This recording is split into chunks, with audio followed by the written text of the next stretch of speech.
Welcome to QueAquatics and Exotics. My name's Suzy, and today I want to talk about that 74-gallon saltwater bowfront tank. Not necessarily the tank, but the fish that I just got to go in there. So come along with me, it's SuzyQue. Story time! So I was headed to my local fish store to pick up a 90-gallon stand, and John and I both wanted to look at some saltwater fish. So here we are at the Hidden Reef. Let's head in.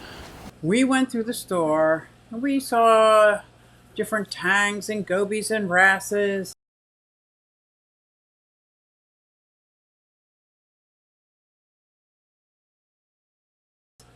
But we already have this coral hogwrasse.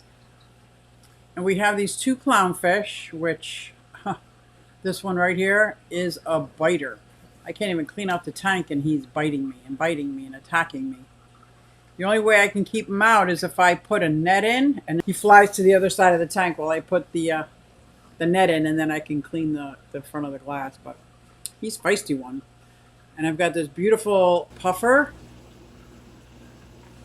I think this is a striped dog-faced puffer, which absolutely love him. He's, after he eats, he just gets dark and goes down to the ground and just takes a big old nap. And we went looking for a saltwater fish that could hold its own in this semi-aggressive tank. We already have one wrasse. I can't have another wrasse. Already got one puffer. I don't want another puffer. Definitely don't want any more clownfish. I was thinking about getting a half a dozen damsels, but they're kind of mean to each other and to other fish. Not aggressive. They're just irritants. Constant irritants. At least my experience with them. Yeah, no.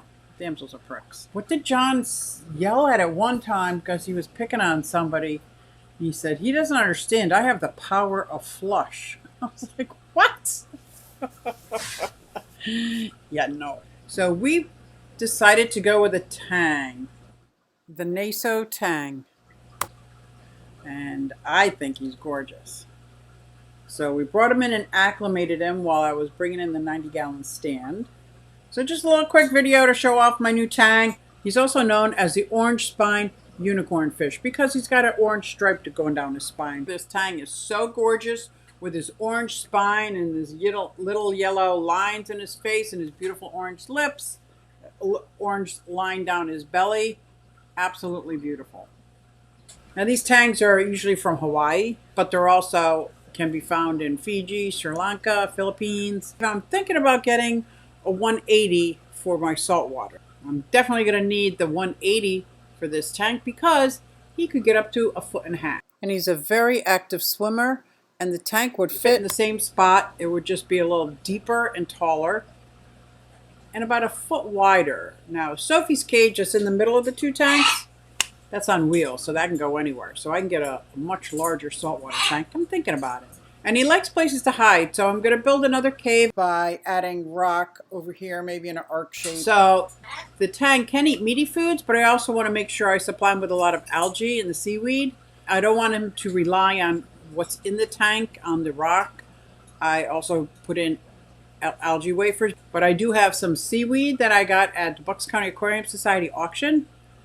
That it's in the freezer right now. I keep it frozen. I just break off little pieces when needed. It's like a little sheet that you would wrap your sushi in, and I put it on a little clip to the side of the tank, and he just nibbles on it. It's highly recommended, the brown macro algae, because that's in their natural diet. So even though he's semi-aggressive, he's really aggressive towards other tangs. So now I have a tank that can't have other tangs, no other wrasses. I'm going to say no puffers. And I'm thinking about getting a big-eyed pink squirrelfish. Or 2, 3, 4, half dozen or so, since they're schooling fish. I'm thinking about that because we had one in the past that I just was in love with. So I'm definitely going to need the 180 tank for this saltwater fish. So you always got to be careful with the net with these tangs, because I was going to say they got a peduncle, but they actually have spines at the base of their peduncle. They're caudal They're caudal peduncle, and they use them in self-defense, so they can cause a bit of damage. His lifespan, he can live up to 8 years. I am not planning on putting corals in this tank. I like the fact that I can use tap water, although when I top it off, I use RODI water. Thanks for coming out and checking out my 74-gallon bow front for my new Naso Tang. This is a temporary tank because he is going to get much larger. So thanks, guys, and I'll see you next time. Hey, everybody, it's SuzyQue. Hey, everybody, it's SuzyQue. Nah, nah, hey, everybody, it's SuzyQue. So come along with me. Said I'm SuzyQue.